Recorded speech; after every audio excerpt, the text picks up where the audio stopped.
Assalamualaikum warahmatullahi wabarakatuh. Kembali lagi di channel aku Fahruki Uki.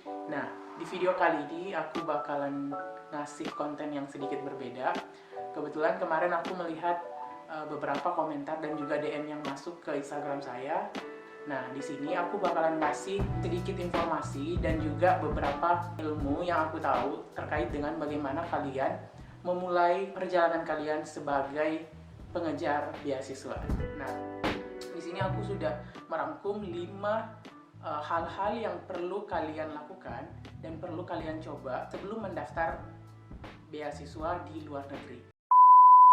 Oke, yang pertama adalah kenali kemampuan akademik diri kamu. Nah, buat kalian yang lulusan SMA, coba deh kalian lihat track record kalian waktu SMA, apakah nilai kalian, nilai akademik kalian itu termasuk yang pertama sangat bagus, yang kedua bagus, dan yang ketiga biasa saja. Coba kalian catat dulu, kemudian nanti ini akan menjadi fondasi buat kalian menentukan opsi-opsi yang akan saya berikan di poin-poin selanjutnya. Kemudian di sini ada kenali kemampuan bahasa Inggris kamu. Apakah sekarang kamu sudah fasih berbahasa Inggris?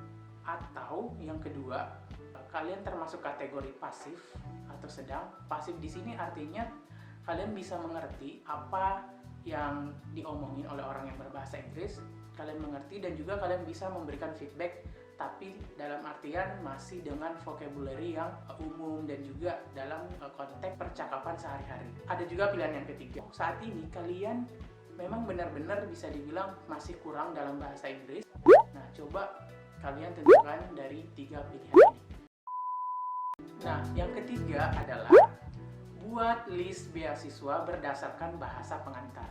Nah, yang perlu kalian ketahui, tidak semua beasiswa itu memiliki bahasa pengantar berbahasa Inggris. Kalau di sini aku mengkategorikannya ada 2. Yang pertama dengan bahasa Inggris dan yang kedua dengan bahasa negaranya sendiri dan bahasa Inggris.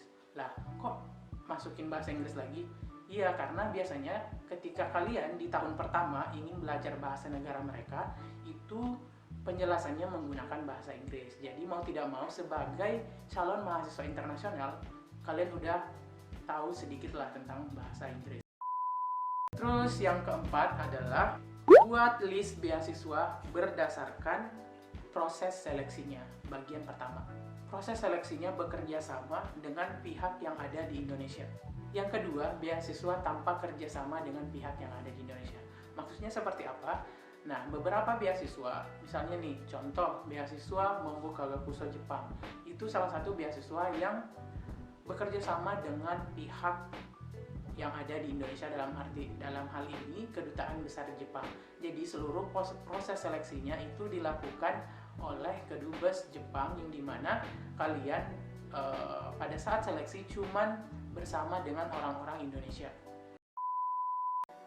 Kalian diseleksi per negara dan tidak bercampur dengan negara-negara lain. Nah, itu yang saya maksud. Dan beberapa beasiswa lainnya. Kemudian yang kedua adalah list beasiswa berdasarkan proses seleksinya tanpa kerjasama dengan pihak yang ada di Indonesia. Nah, ada juga beberapa beasiswa seperti itu. Contohnya kemarin Chinese Government Scholarship.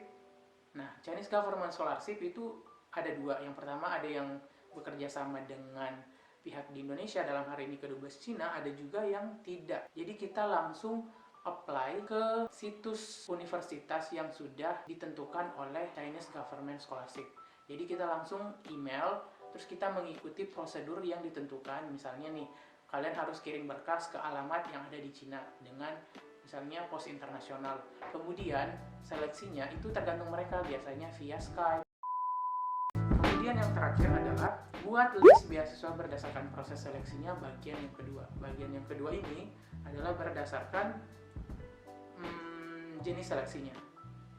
Jadi ada 3 aku bagi. Yang pertama ada yang seleksi lengkap, hanya berkas dan wawancara, hanya berkas.